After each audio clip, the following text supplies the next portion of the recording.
we're here. Hi everybody, welcome to another edition of Revivalcast. This is episode 6. We have survived 5 episodes. We are on to the 6th one, and you can see I'm like not in a cave anymore. I'm in a different place, working off my tablet, so it is totally different for me here. It is weird, but we have another good show planned. We've got a lot of good topics as usual. There was a ton of stuff talked about. It was like hard to even keep up with everything this week with the dev blog and all the other forum discussions. So we've got a ton of stuff to talk about, but this week we have kind of our the same cast I believe we had last week with, we have Seth is on this week and Sailkite isn't. So, but other than that, we're pretty much the same, and we're gonna let Cesara handle the hosting. So take it over. Yeah. Okay. So this week's blog was on politics, which is a really big topic in Revival. Because it seems like the system will be a lot more advanced than what we're used to seeing in MMOs and will have a really large impact on the world. So I guess just to kick it off, what are everyone's thoughts on what they read? What do we like? What don't we like? What are our concerns? I'm pretty excited about the fact that, they're not just going to have just basic diplomacy, where you have a system. They're going to add like the intrigue level in there, where you have some backstabbing, some dirty dealing, like it's not just going to be, I can't think of the other game. Terra, I believe, had some type of politic system where, people could do it through PvP, through, power grab, or, through getting votes. And, that was not bad. It was kind of bland. I like the fact that Revival is planning to include this other layer of intrigue where there's things going on that typically happen in politics in places, especially in medieval times. So I think it really adds that another level of immersion back into the theme of what they're trying to do. So I'm pretty excited for that because I like that feel. You can get a lot of characters, a lot of unique characters for people that are kind of filling some of these odd roles, in diplomacy that, they're not a leader type, but they can be a support type. They're the thief or something. They're the blackmailer. There's all these different types of characters that can fit in that complex system. So I'm really excited for that. That is one of the things I'll probably be looking forward to the most as far as the politics and the diplomacy go.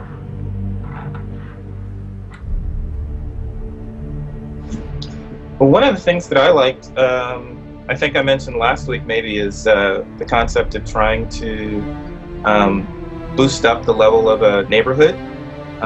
So I'm thinking of focusing on Bastet's Rest and trying to use gold to push the level of Bastet's Rest up so it's more respectable area. But one of the most interesting things I saw this week actually came from you, Cesara, and thinking about the role of women in politics. You were asking if we're going to see some strong, badass women, and I was actually thinking of that in terms of their influence on society, not necessarily just, strength on the battlefield.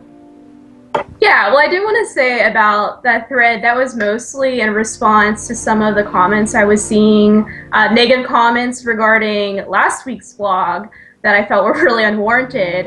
And so it was more of a platform for positive conversation and just to kind of move away from some of the misconceptions about what the team is trying to do.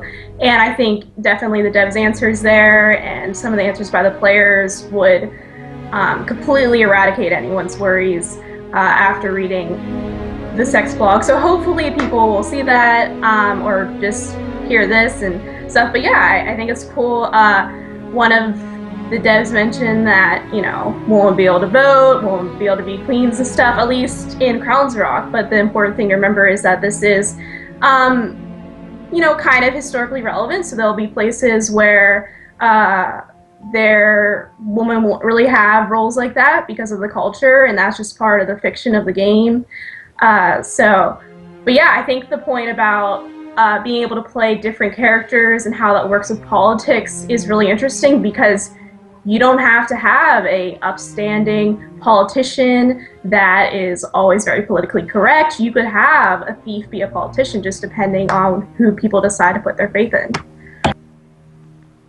Yeah, it was really interesting. I think having those different elements, and the other big thing too is that, you know, not every place's government is going to work the same. You know, like some might be a dictatorship type, you know, a monarchy. Some might be more of a republic. I think that is really interesting because it allows people to basically, you know, collaborate in any way they want to, whether they want to rally around one really strong, charismatic, you know, leader, or whether they all feel like, I don't want to be, you know, dictated by one specific person. They feel like they want to group up and make decisions collectively. So I really like that flexibility. You know, it doesn't you get in other games, like if any other games you have, they generally don't kind of mix these things. They basically design a system, and it's kind of like, you know, well, this is one way or this is the other. You don't really get that, you know, mix where you can have a lot of unpredictable situations. And it sounds too even like you're going to be able to, you know, some places that might be more of a democratic setup might transition to more of a dictatorship. And that might be possible, especially in the, you know, the gold servers, having the GM storytellers. They might, you know, it might be a republic, and at some point some powerful person comes up and, you know, it gets a shift and they take over, you know, like an emperor of Rome or something. So I really like that kind of stuff. It's really, I just love this game for the fact that they're planning to even attempt to do like this kind of complex politics and diplomacy, because it's just something that's extremely lacking in an environment where you can really take advantage of something like that and see it flourish, you know, if it's done right. So I'm excited. Yeah, that was actually the piece that I was sort of curious about, because I don't think it was specifically called out in the blog post, but, you know, whether or not we could actually change the political environments of a city. I mean, it's one thing to be able to participate and to take on the preset roles, but it's another thing to make that entire shift from, you know, republic to a dictatorship. Or, you know, they talk a lot about having agendas, earning NPC support, getting votes in place, not so much talking about usurpation of power. So I'm interested there can still be, I don't know if they've accounted for this, if they're looking at something where it's still ultimately going to come down to having to have some sort of NPC support. But if you do consider, you know, usurpation of power, do you make this effort to rile up NPCs against their leaders, you know, have them assault castles, go in for the final kill, take that throne, and, you know, if you don't have the support of the NPCs and you try and take that throne, is there then going to be a rebellion that rises against you and crushes you, you know, within a few days of your reign?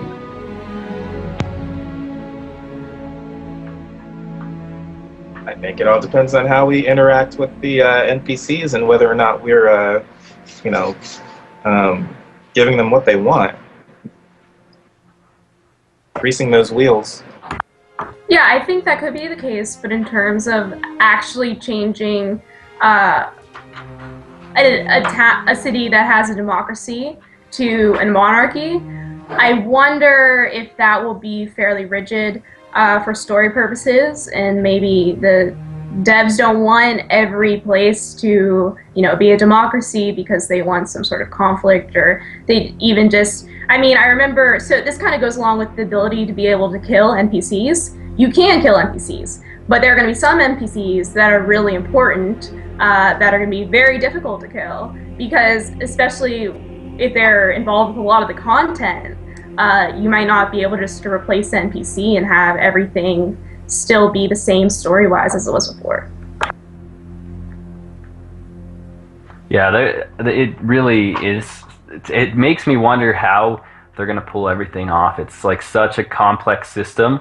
I don't know how, like, what the back-end stuff they have planned to simplify a lot of it. It's going to be really interesting, because I really feel like that the emergent AI kind of really changes, you know, it's going to affect the diplomatic system a lot, because, you know, NPCs being able to change their opinions on things, and, you know, change their opinions of their leaders possibly, and stuff like that. Seems like it's like this really, you know, I don't know if it'll be fluid or not. You know, it's going to be this really flexible, versatile, you know, moving system. You know, whether it's going to be actually fluid and working well, we'll have to see. But it's definitely, you know, it's very ambitious, and I'm just I want to see them attempt it, and I hope that it goes really well, because I think even a system that's even, half decent of doing this is just going to answer a lot of desires of people out there in MMOs that want something other than, the traditional, grind and gear type of content out there. So maybe then we could go into some concerns. One of mine would be, I'm curious to see how the monetization is going to affect this, because I know that if you purchase a house, then you have a citizenship and you have a role in voting, and so you have a role in the world, and that's by design. And there are positive and negatives to that.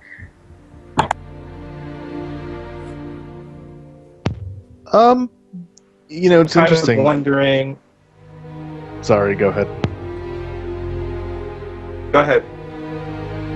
I was just going to say that it's interesting because, this is basically, I don't want to call it pay to win in the political environment, but to a degree, it sort of is. You have to think about what are you buying that gives you some degree of authority. Do you weigh, and I believe that their plan is that, someone who owns a tenement is going to be weighed very differently from someone who owns an estate. And then you also have to consider the goal that you get in-game for purchasing this. Does that allow you any degree of pamphleteering that isn't available to someone who doesn't quite have that same amount of funds? And so while any player can theoretically, get to that same point, is someone who is granted citizenship by their deeds but doesn't necessarily own property ever going to be weighted the same as the person who owns an estate, or even that person who owns a tenement who is, still a tax-paying citizen? Yeah, I'm really interested, because with those elements in there of it, having some sort of the people who are paying are really getting a lot of the political power. I wonder if it's going to cause people that, are not paying or purchasing property to start trying to infiltrate the political environment in ways they are able to. They might not have a vote, but they have a blade. They have.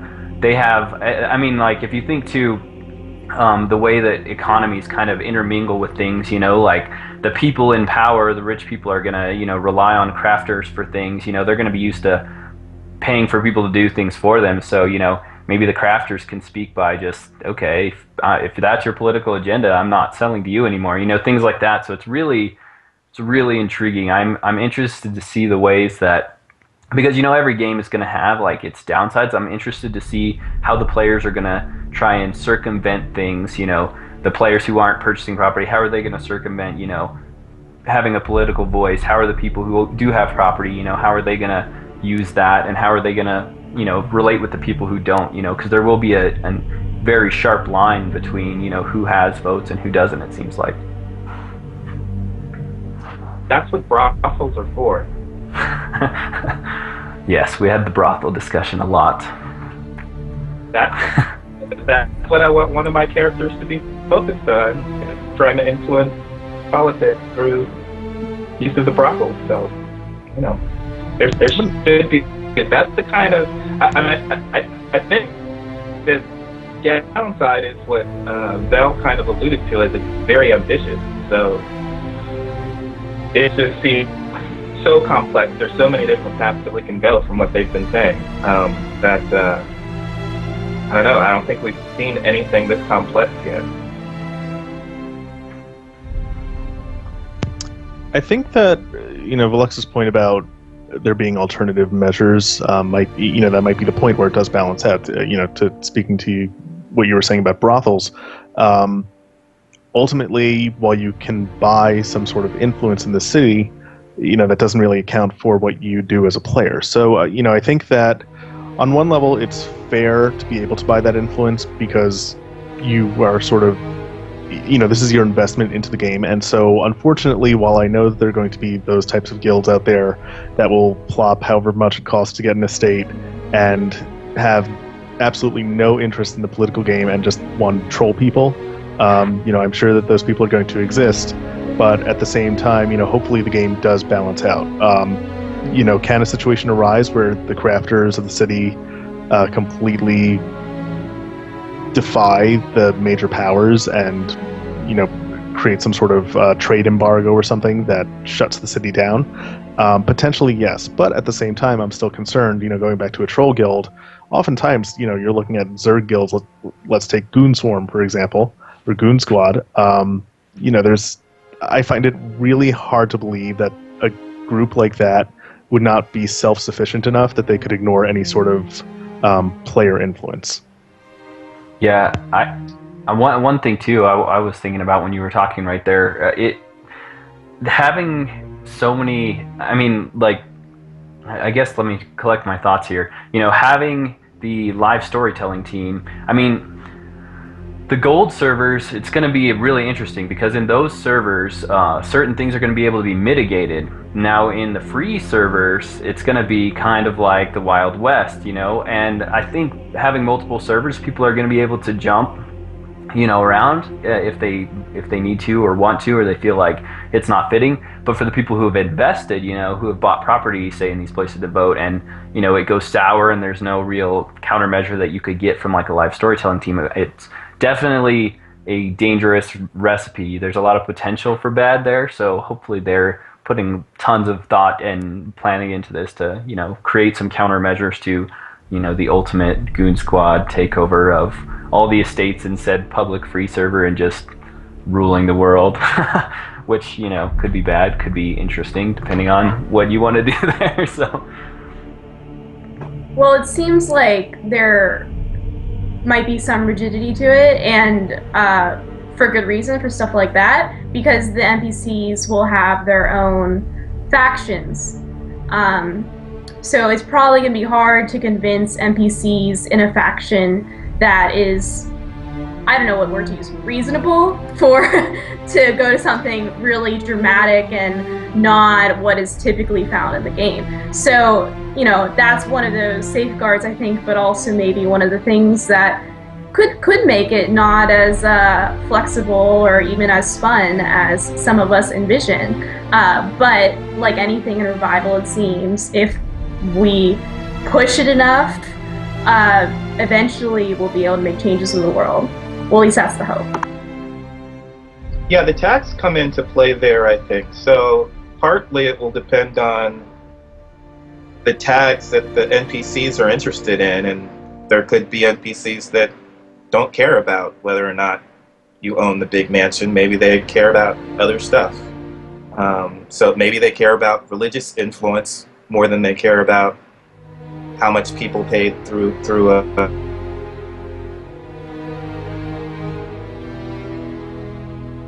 yeah, and maybe the Newton side crowd would be the equivalent of anti-capitalist in our society. So yeah, that's an interesting thought, that the different neighborhoods will have different factions and ideas, and that goes along with the idea that there will be senators in your region, in your particular neighborhood, and so some senators might be vastly different from other ones, but that's just what that region likes, and in a lot of ways that's a lot like the real world. I'm wondering too if there's, what types of plans Ilphonic has for, because this game, it's something that I thought about when following EverQuest Next for like the past couple of years with all their emergent AI plans and the rallying calls and things. Like they had the rallying calls as a sort of measure to drive the world in a certain way. They could launch these things like developer initiated ones. They didn't all have to be triggered by the NPCs. So like they could kind of guide servers around, and they had they were planning to have methods, to be able to adjust each server if they needed to, probably. I'm wondering what Revival has planned, because, obviously with emergent AI like this and the ability for players to affect the world so greatly, especially in places absent of the live storytelling team, which is probably going to be, like 75% of the players, maybe, unless everybody's clamoring for more gold servers to open up. But other than that, if the majority of players are playing on free servers, I wonder what type of methods they have that they're employing to, keep servers on track, or, write certain things, or, keep the narrative moving forward in a way. And keeping the game enjoyable for those people too. Because I'm sure even in a free server, those people are probably going to be making, cash shop purchases here and there. They're still valuable customers to have, so definitely want to keep them happy as well. So it'll be interesting. So far I haven't I haven't put too much thought into it because I'm focused on Gold Server, being part of the live storytelling RP experience. But I'm kind of interested to see what the free servers are going to do and how they're going to differ, and what systems are in place to ensure those game experiences are still enjoyable. Yeah, I think, especially now that we're talking about, going back to my example of a group like Goon Squad, and to what Seth was just saying, where, if we push hard enough, we can make things happen.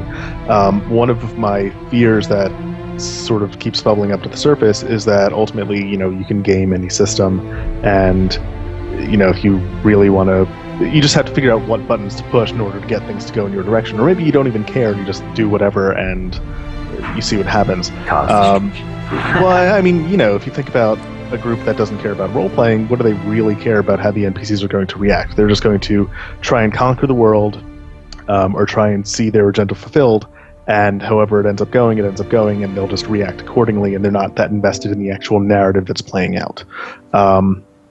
That's true. For these types of players, I think this is where the big difference between Gold Server and Standard Server is going to come into play.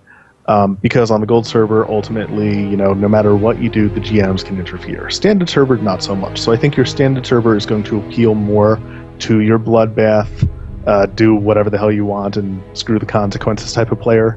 The Gold Server is really going to be the people who don't mind having their goals interrupted. So, I'll really be interested to see what sort of groups fall where. Cool. Do we want to talk about pamphlets for a little bit? Yeah.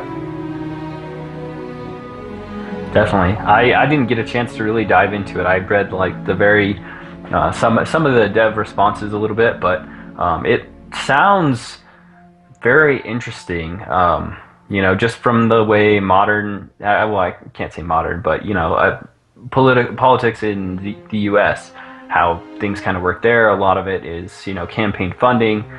People it's just a lot of it is awareness, and there are things out there where, they campaign and kind of rip each other down in ways. So, it sounds like that is this type of intrigue system being added into the politics as far as voting processes go and stuff like that. So it's very, I'm interested to see how different organizations, whether it's a guild or a store or stuff like that, decides to, financially back certain people, or how they get into this process, of the pamphleteering and stuff, because it seems like, with the way the interdependency is going to be between different things, one person is really going to have a lot of support to really do a huge campaign run, a lot of pamphleteering and stuff. So it seems like, the people that are aiming for power are going to have connections, social connections, which is really cool to see. So many MMOs moving away from social mechanics. Just the pamphleteering itself, causes social interaction to happen, which is really cool.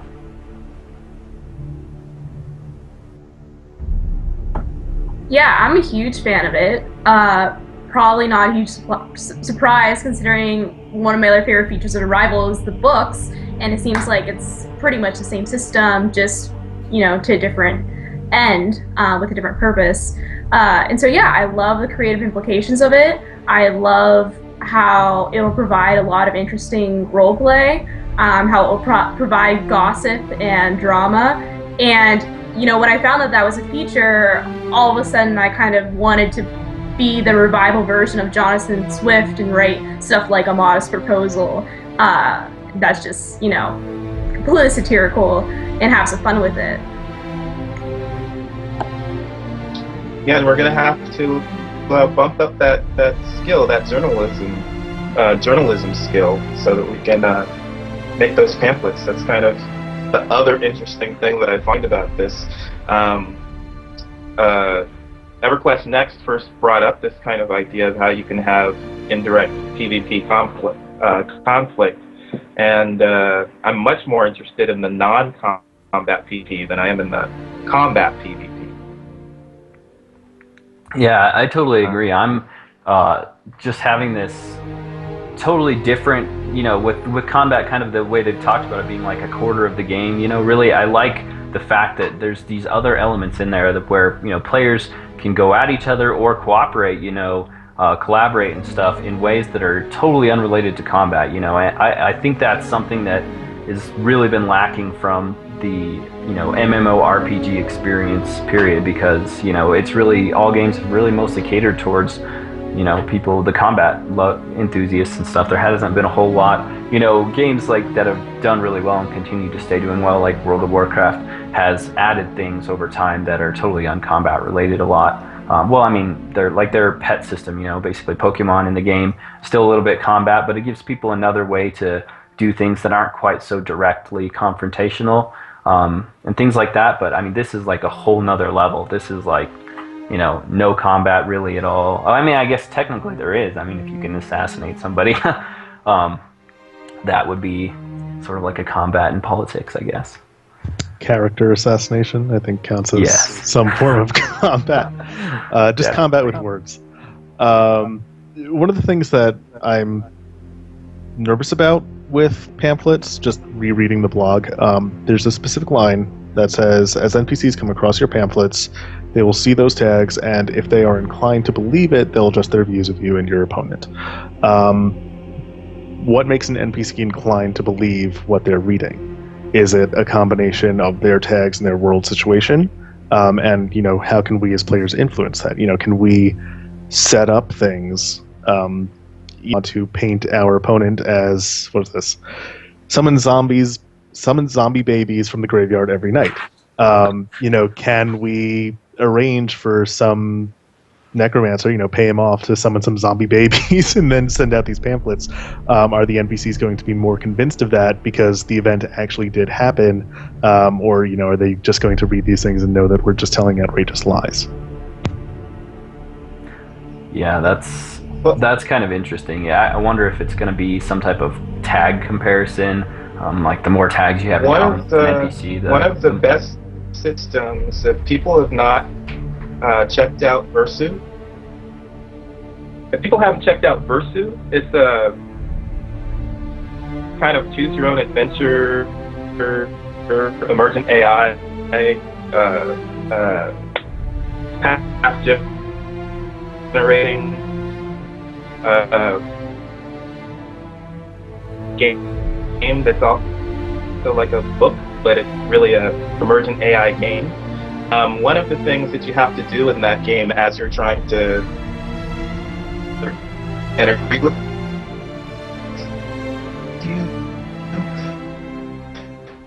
and if you can make that character your friends, then characters who are their friends will listen to you more.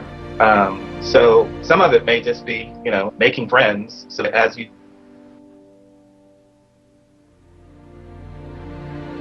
think are upset.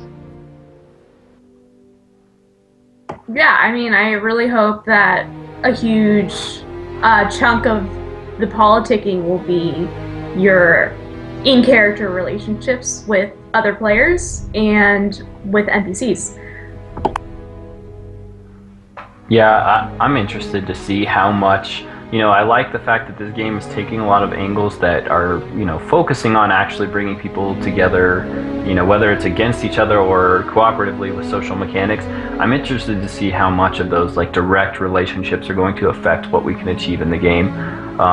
The systems sound like they're going to support a lot of that stuff. We'll see when it comes out how much of this, how much of our friends are able to, if having a big social network gives you an advantage, or if being that loner gives you another type of advantage in the game. Maybe having a lack of social network might give you an advantage, like maybe if you want to summon zombie babies from graveyards.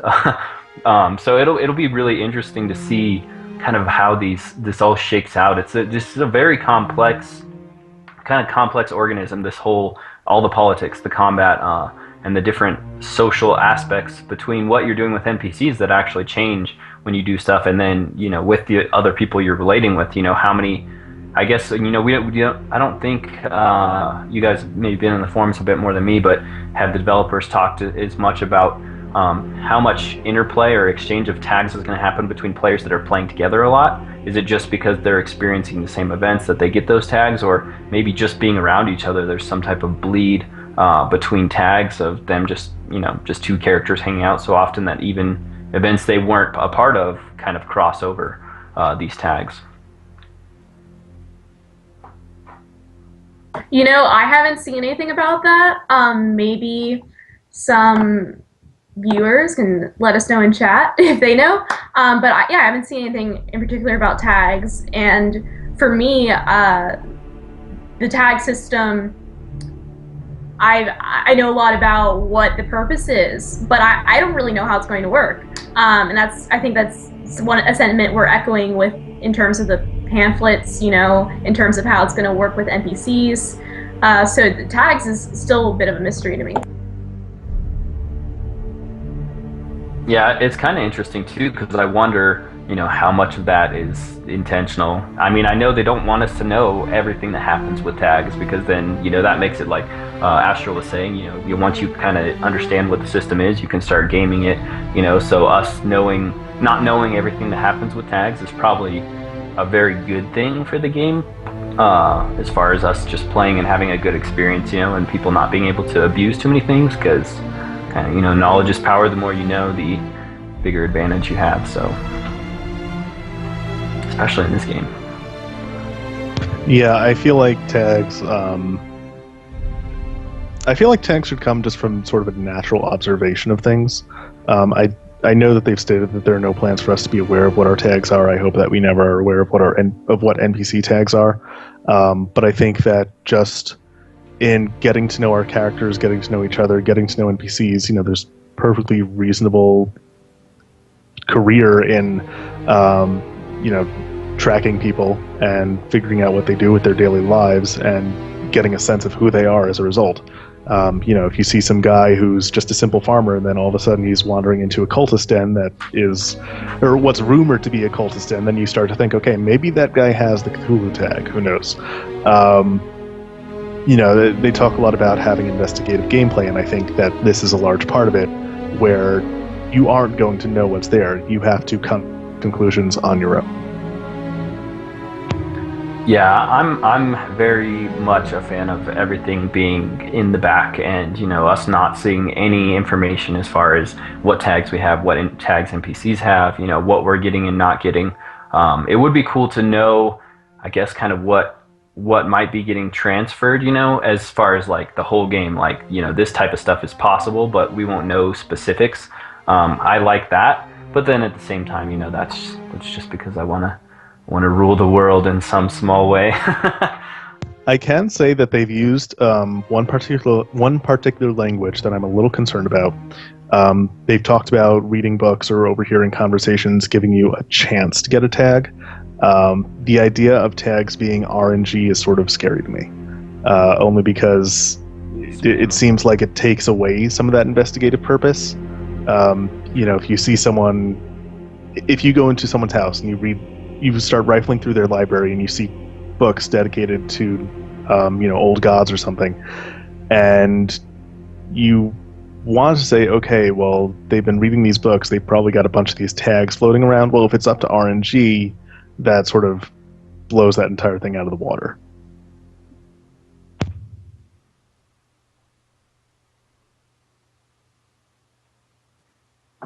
Yeah, I think those are all legitimate concerns, but I also agree that I'm not sure how much I want to know about tags. I think there'll be a lot of fun in the mystery of it, and it definitely, if we know, okay, these are the key words that you have to say to get NPCs in this faction on your side, then the pamphlets might not be as creative as we're hoping them to be. True. So do you want to go into questions for some time while we're on the topic of politics? Yeah, if we have some politics questions, we might as well start. Yeah, we have a lot of politics questions. I think last week we barely got any, so let's throw a bunch out.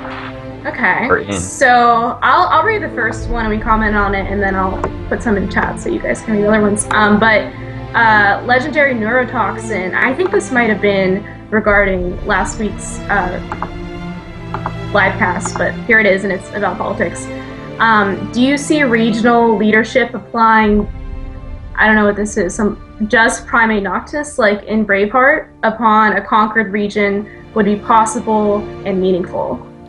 Oh, that was kind of on the sex topic when they were talking about, yeah, we were talking about basically, you know, could there be like forced situations where if you're a political leader, could you make it so that, you know, you're breeding, you know, out NPCs, or, you know, you're getting some advantage with, you know, at whether it's brothels or I don't know, you know, how much they said they said we're not having marriage, I believe, in here. So I'm not sure that would specifically apply, but definitely the idea that, you know, there's going to be some interrelationship between politics and how sex can be used to, you know, rise or tear down somebody. I'm sure that's definitely going to be possible because of pamphleteering and, you know, character assassinations. And, you know, we do know that, you know, brothels, from what the devs have said, that, you know, those are going to kind of exist in places where, you know, society is a certain way, so that, you know, that type of thing is tolerated. In, you know, more of a blue city, I believe that that's not necessarily going to be the case, is what I thought I heard, but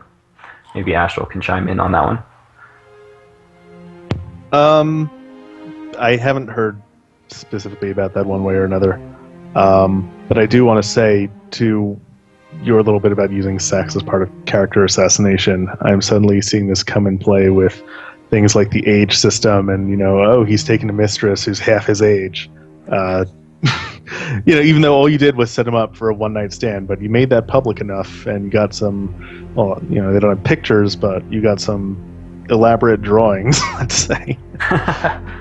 Or even just witnesses, you know, people outside. Right, yeah. The NPCs yeah, I mean, if you outside. see the guys courting this woman, it's not, you know, just 2 steps from that is he slept with her, so. Yeah, we have another one by Pirate Gandhi. Will political assassination be a thing? Can a politician come back from the dead?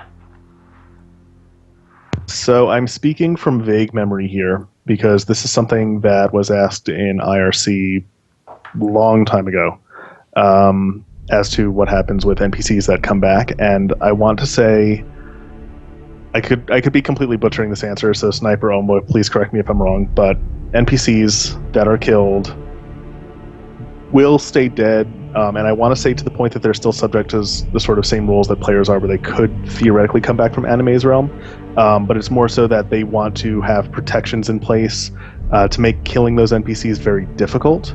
And then killing that NPC isn't necessarily a guarantee that you're just going to take their place. You know, if you're killing someone in a bloodline and the regional political situation is a monarchy, you know, if they have an heir that you haven't killed, then that heir is going to come in and they're going to take that throne. Yeah, that's what I got too from the threads that I read on those. But he might be able to raise the dead.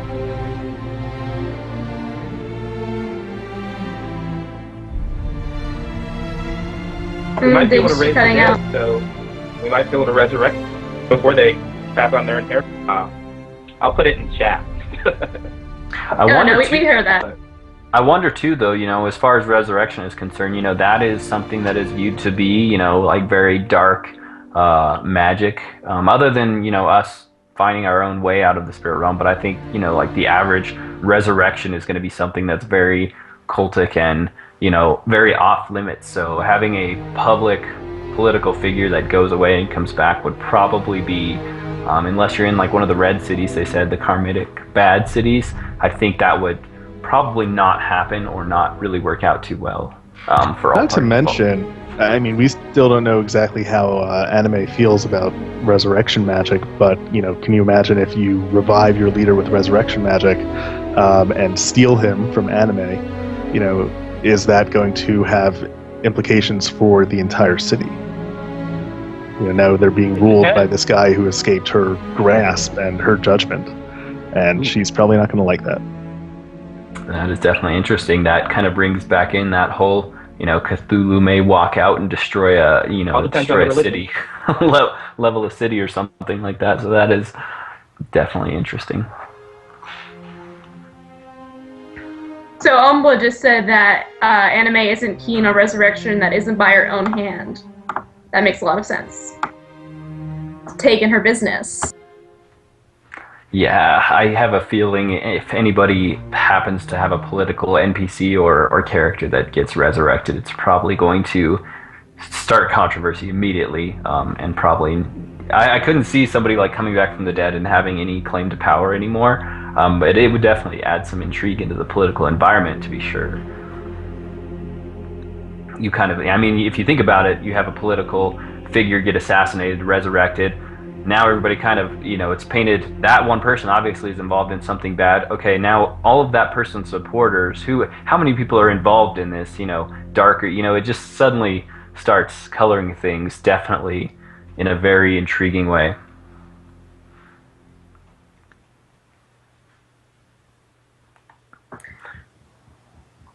Okay, well, we have another question.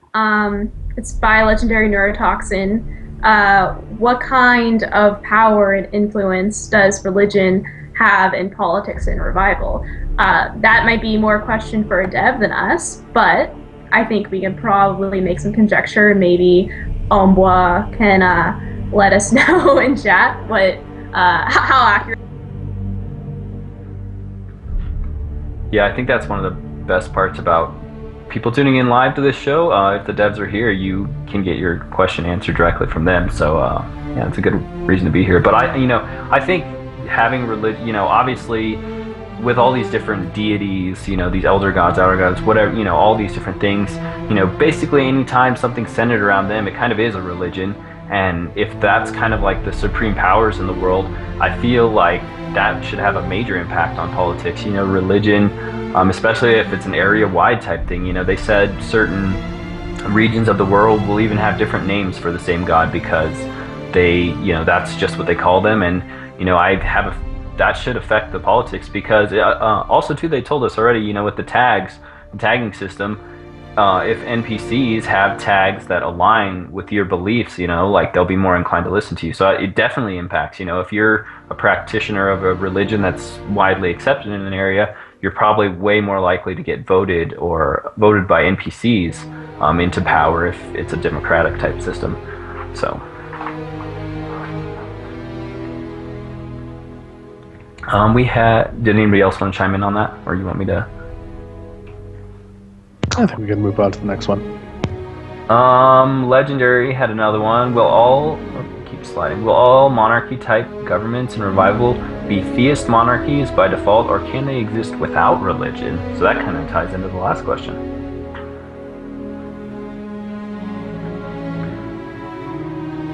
We're gonna jump on it. We'll let you take it, yeah. No, I mean, again, I think that's really more of a dev thing because obviously we can't say, what the governments are going to be like in the game. But I can say from my own impression is that it would be really weird if they were all theist monarchies. I think they're going for quite a bit more diversity than that. And, even though we're looking at a world that is very clearly influenced by gods, I would expect that there are going to be people who denounce gods altogether. I mean, in effect, gods are sort of the root of all evil. The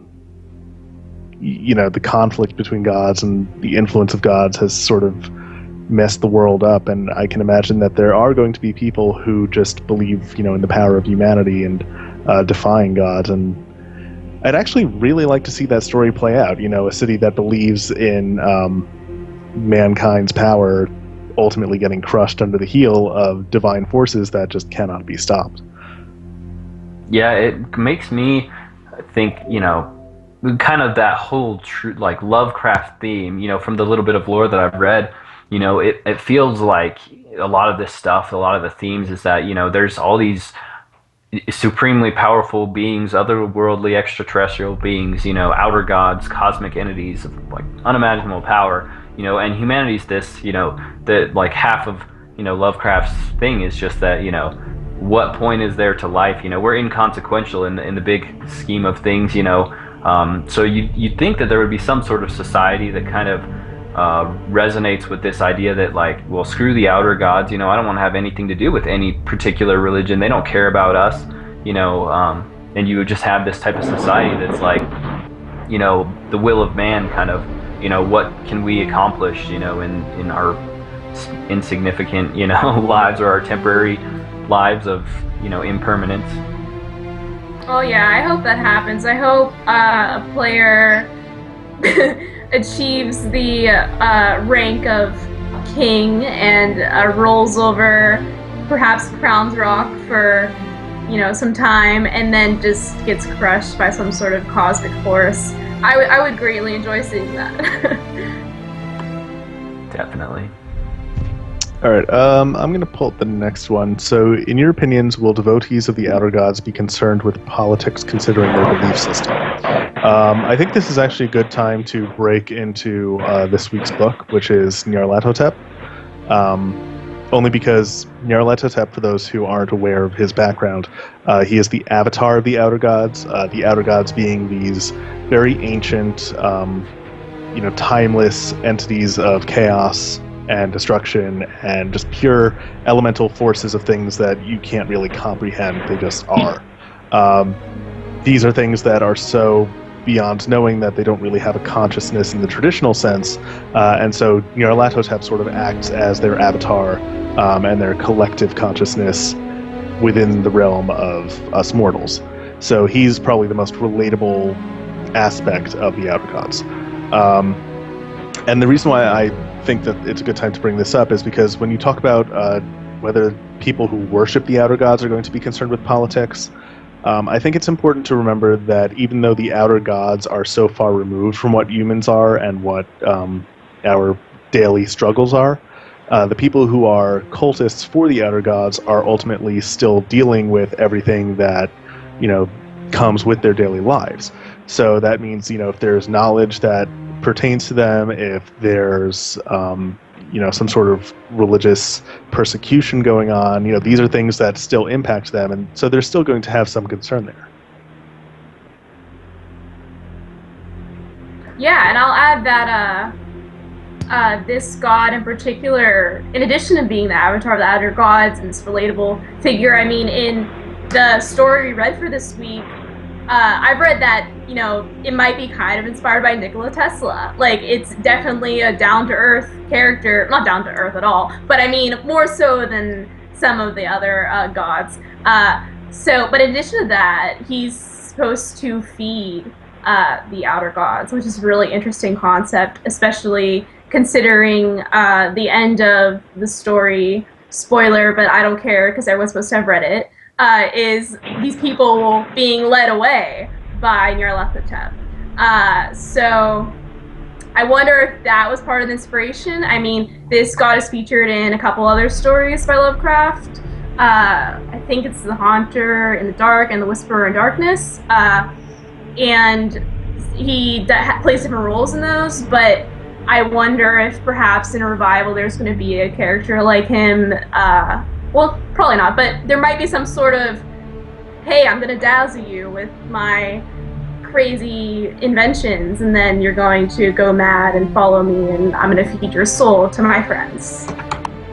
Yeah, it sounds really interesting because I like the fact that, the way it's tied into this Egyptian feel, it's got these real world religions that, we are familiar with from human history, where, there's been these extreme things, there's been emperors and, pharaohs and emperors in Rome that, believed themselves as gods, and there's this, it's kind of creates, like, this deity in specific kind of creates this, what's it called? I'm trying to think of a way to explain it, but this connection between the very far-reaching concepts and humanity. It's kind of this middle ground where you have this, kind of God, like it's somebody that people can actually communicate with on a regular, or on a fairly regular level, and that can heavily influence humanity. The pharaohs of old and these Roman emperors were able to influence, millions, well, hundreds of thousands, millions of people. And I feel like in Revival there should be some type of being like this that's this intermediary, I guess is the right word, type of presence that causes a lot of change and acts almost as if an avatar or an agent of the gods. And I feel like there should be a lot of those types of things, not quite as powerful as like, or the one instance of this guy who I'm not going to say his name because I can't try and pronounce it, but it starts with the N. And I feel like there will be a lot of lesser creatures and beings that are going to, you know, have smaller influences. Maybe there will be one like this that has this supreme level of influence in one area of the world. I'm hoping to see that kind of stuff happen. Diggs, are you back? Do you have comments on the story?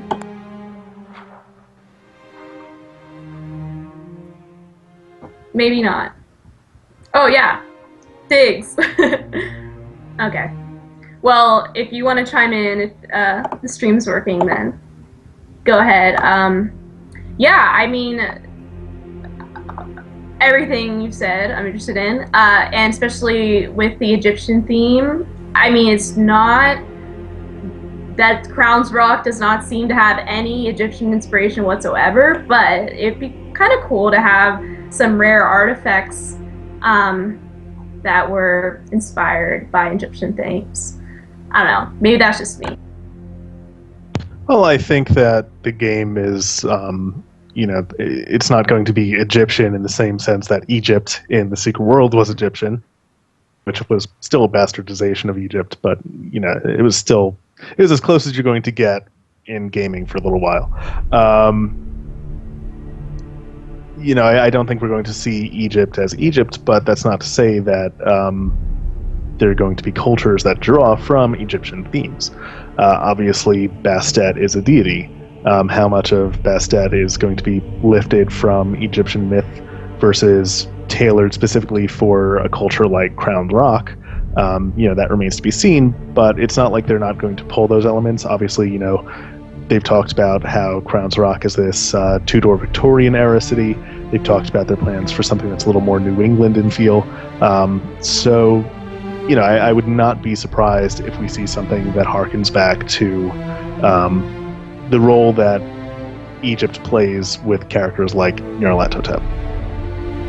Yeah, and for me too, like from this, coming from the art side of it, I think, you know, it's from following EverQuest Next for so closely for a while, you know, and really being a huge fan of, you know, what Morgard and that lore team was doing, and they were working really closely with the, you know, environment artists and stuff like that to give each of these cultures. And, you know, EverQuest is totally like different game, different, not Earth obviously, and so, but they would pull from cultures, and they had very specific, you know, ways they wanted to create a theme and feel. And, you know, Revival is, you know, going to be more similar to an earthly environment, but, you know, it's not going to be Earth. It's still going to be a fictional world.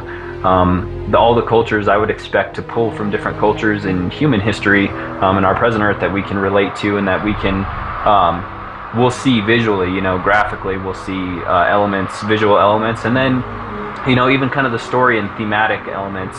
You know, we're not going to see human history like re-represented, you know, to any extent that I believe that we've heard from the developers, but we'll get to see, we'll feel some of those things. You know, we're going to feel some of the government, like even the politics, you know, as our topic for today. You're going to have those, you know, Roman Democratic Republic type things. You're going to have, you know, the dictatorship, you know, the czars, or, you know, the Persian empires, things like that. You know, I feel like there's going to be, you know, some of these things drawn on for all these different cultures. So it's definitely interesting. I like to see that they're pulling, you know, from, because, you know, I think the key thing for games too, you know, you want people to come back, you want people to keep playing. They need to be relatable to some extent, especially if you're, you know, your goal is to create an immersive environment. Relatability is, you know, huge. So having Egyptian, having some Babylonian, all these different things, these ancient things that, you know, even Lovecraft and these different authors tied into because of that, you know, spiritual feel to this, you know, this ancient spiritual, mysterious construction and things like that is all very intriguing. Yeah, I also am looking forward to seeing the ways that real world culture is integrated into Revival. And I mean, even though the only thing I think Secret World Egypt had in common with real Egypt is I was probably get lost in both of them, but it's always fun to see different ways that culture is integrated. And I guess we're running down now, so if anyone has any shout-outs, last thoughts, I think one of the things I'm interested in hearing about from the viewers about is actually... Oh, wait! We have to do the next book. The next book, Diggs decided would be a good one, considering the blog next week is going to be about different cultures, as we were just talking about. It's Facts Concerning the Late Arthur German, and that is by Lovecraft, and I'm sure we can find a link and put it on the thread that you can find in the Revival forums. And I was just going to say, thought winding down, if viewers have any books they want us to cover or have any comments, because I think some people are reading them, and I'd like to hear what you have to say. Then you can send them our way. PM us on the websites or make some comments in the thread, and we'll try to integrate what you think. Definitely, yeah. The big thing about doing Twitch, and I love doing the live thing, is getting the audience involved and hearing what you guys have to say, submitting your questions. You guys, the more you ask, the more we have to answer, and hopefully inspire developers to chime in and get some real, factual, non-armchair hopes and dreams of us 3 or 4 on here, so we get to hear the real stuff. But yeah. So we want to thank you guys all for definitely coming again, tuning in. For anybody that's watching on YouTube, you can catch us live on Sundays, 1 p.m. Pacific, 4 p.m. Eastern, and that's what we do every week. This is the 6th episode, but we're excited. We have the book club, as Cesar mentioned, the next book, and anytime. Gosh, I can't think of what to say right now, but. Anytime you guys tune in, you always have the opportunity to contribute to the show, with your questions and comments. We're going to interact, and that's the best thing. That's what makes it different than YouTube, so thank you guys for coming. But I'll let you guys, does anybody have any shout-outs they saw? There were some threads that were pretty active and some people. Does anybody have any shout-outs they want to make to some of the community members that have been working their butts off? There was a thread that I know I saw earlier, and I'm trying to find it now. Unfortunately, this week has just been terrible for me, and I don't know where it's gone. I haven't been able to keep track of everything, but if I find it before the show ends, I will let you know. Yeah, I'm a total wreck this week. I've been totally out of the loop moving and driving, so I don't even have Twitch chat up. I feel so shameful. I'd love to at least be able to peek over at Twitch chat and see what people are saying and bring that in, but I don't even have that. I've literally only got Skype. But Cess, did you have anything else? Any last questions? Since we're not mentioning threads, the last blog post actually included a lot of threads that players are posting. So if you want to see what people are saying and what's big in Revival news, then go over and read that blog. It's the one on politics, the one that we were talking about the whole time. Other than that, I just want to thank everyone for watching again. And, it's cool to see people in chat, but it's also cool to see people are watching on YouTube. So everyone that's watching, thanks for coming out. Yep, appreciate it.